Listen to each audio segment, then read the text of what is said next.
بسم الله الرحمن الرحيم والصلاة والسلام على أشرف المرسلين. السلام عليكم ورحمة الله وبركاته.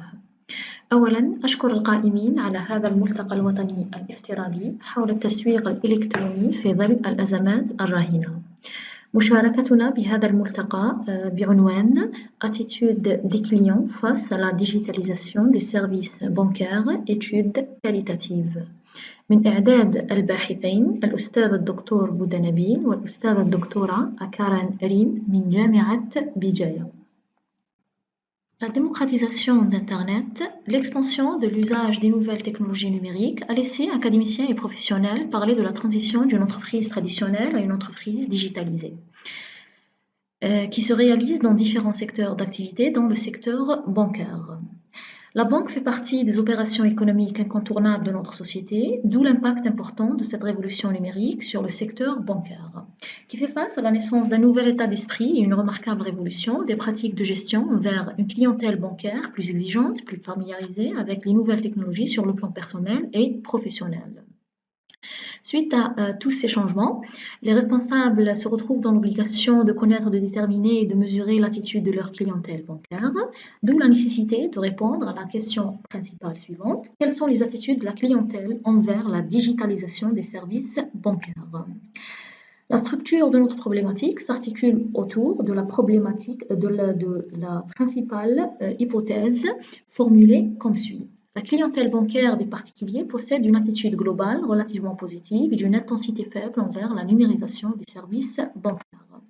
Afin de répondre à notre problématique, nous avons utilisé une approche exploratoire composée d'une étude documentaire et d'une étude qualitative. D'abord, nous allons commencer par le cadre conceptuel sur le concept d'attitude en marketing. L'attitude est un élément central du comportement du consommateur vu qu'elle représente un état mental et neuropsychologique de préparation à répondre, organisé au travers de l'expérience, exerçant une influence directive ou dynamique sur la réponse de l'individu à tous les objets et situations avec lesquels il est en relation. Elle est également une prédisposition à évaluer d'une certaine manière positive ou négative un produit ou une marque ou une entreprise ou d'une manière générale un objet. Cette attitude, elle est caractérisée par trois principales caractéristiques. Elle est apprise et stable. Elle est apprise d'un processus d'apprentissage du consommateur, de son exposition aux différents stimuli marketing, de l'environnement du consommateur, de son expérience et de l'observation. Elle est stable car le consommateur parvient à la même évaluation quand il se retrouve dans une même situation d'achat.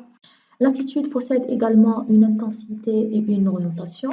L'attitude est l'un des meilleurs prédicteurs du comportement. Elle est composée de trois principales variables. Elle est l'ensemble des connaissances et de croyances qui forment la composante cognitive, la composante affective ou sentiments et préférences, la composante conative ou les intentions de comportement et comportement effectif envers le produit. Pourquoi avons-nous des attitudes? L'attitude possède quatre principales fonctions. Une fonction utilitaire qui revient au plaisir ou du dégoût offert par les produits.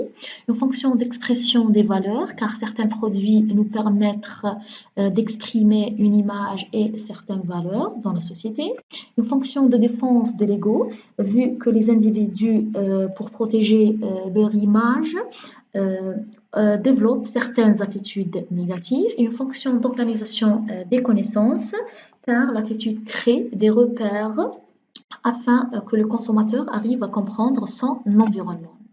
En ce qui concerne la transformation digitale dans les secteurs bancaires, cette digitalisation, c'est l'utilisation des nouvelles technologies numériques afin de permettre de porter des améliorations majeures dans la relation et l'expérience client, la rationalisation des opérations ainsi que la création de nouveaux business models. Ce concept permet d'exprimer une transition au cours de laquelle l'entreprise fait évoluer ses processus métiers, mais également sa stratégie globale, aussi bien en interne qu'en externe, son organisation ainsi que ses produits et les interactions avec ses clients. La transformation digitale des entreprises est caractérisée par une combinaison de trois caractéristiques.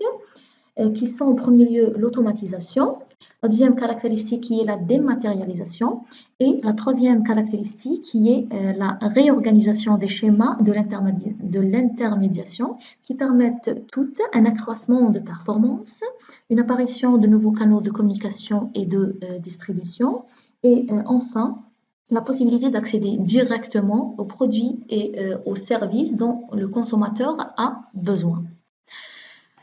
Pour les résultats de notre étude qualitative, nous avons déjà utilisé un guide d'entretien composé de deux thèmes, l'utilisation des services bancaires par les clients, ainsi que, en deuxième lieu, déterminer la nature des attitudes des clients bancaires. En ce qui concerne la perception ou les perceptions de l'offre de services bancaires digitalisés, nous avons constaté que sur les 21 personnes interrogées, 15 clients connaissent l'e-banking et le définissent comme étant l'utilisation d'Internet dans les opérations bancaires. Aussi, 5 clients parmi les interviewés ne sont pas familiarisés avec le concept du e-banking, mais font allusion à l'utilisation des distributeurs automatiques de billets. L'utilisation de ces services bancaires, la majorité des interviewés, 18 clients sur 21, citent en premier lieu le distributeur automatique comme service fourni à distance. Le deuxième service qui a été cité par les clients est le site internet de la banque. Les autres services offerts à distance sont l'email, la messagerie, les applications utilisées par la banque, citées respectivement par 11, 8 et 5 clients sur les 21 clients interviewés. Pour ce qui est de l'utilisation de ces services digitaux offerts par les banques, nous pouvons constater que la majorité ont eu recours aux services en ligne, même si le concept ou le terme e-banking reste méconnu. Le service le plus utilisé par les clients est bien évidemment le retrait d'argent du distributeur automatique selon les discours des clients, qui est cité par 16 clients.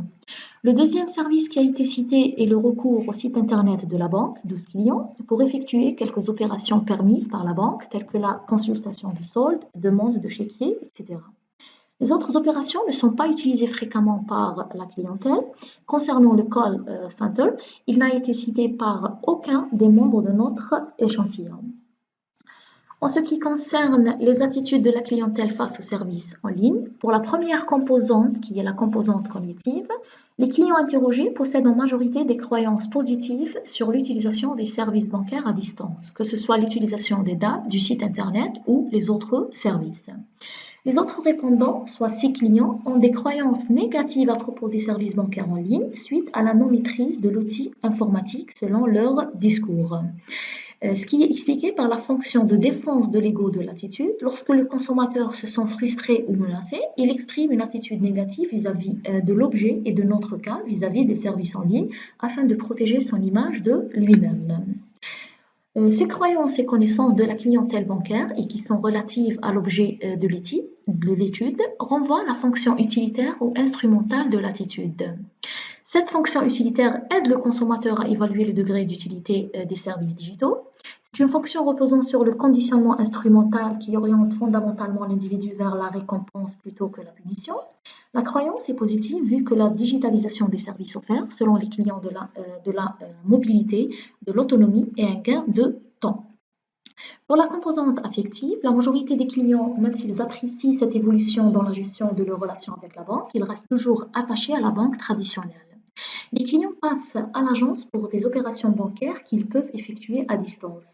Cette préférence est justifiée de la part des clients par le sentiment de confiance et d'assurance qu'ils ressentent lorsqu'ils se déplacent et qu'ils sont en contact avec le commercial ou les employés de la banque. Pour la composante conative, qui recouvre à la fois les intentions et les comportements réels, les clients ont confirmé leur intention de continuer dans leur relation en ligne avec la banque. Les non-utilisateurs des services digitaux, et particulièrement les seniors, ont mentionné leur intention de visiter leur agence pour toute opération bancaire.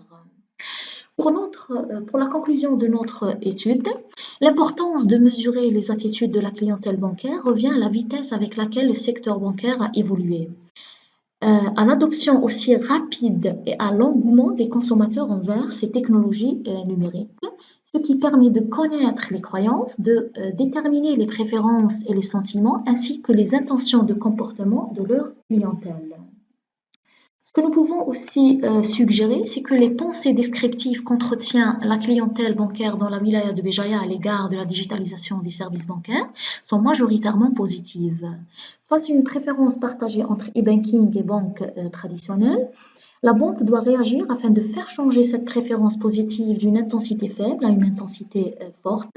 La banque aura tout intérêt de lancer une campagne publicitaire pour corriger ces croyances erronées qui influencent à grande échelle la décision et le comportement de la clientèle. Aussi, l'obligation pour la banque de se positionner comme un partenaire pour le client qui l'accompagne tout au long de la vie, études, projets, création de société. Cultiver cette relation avec lui afin de le fidéliser, cette relation personnelle avec le client où la banque représente son interlocuteur privilégié. Et enfin, cette relation doit être cultivée afin d'avoir plus de confiance dans sa banque et de limiter ce sentiment d'insécurité lors de l'utilisation des services de canaux à distance. Enfin, merci de votre attention.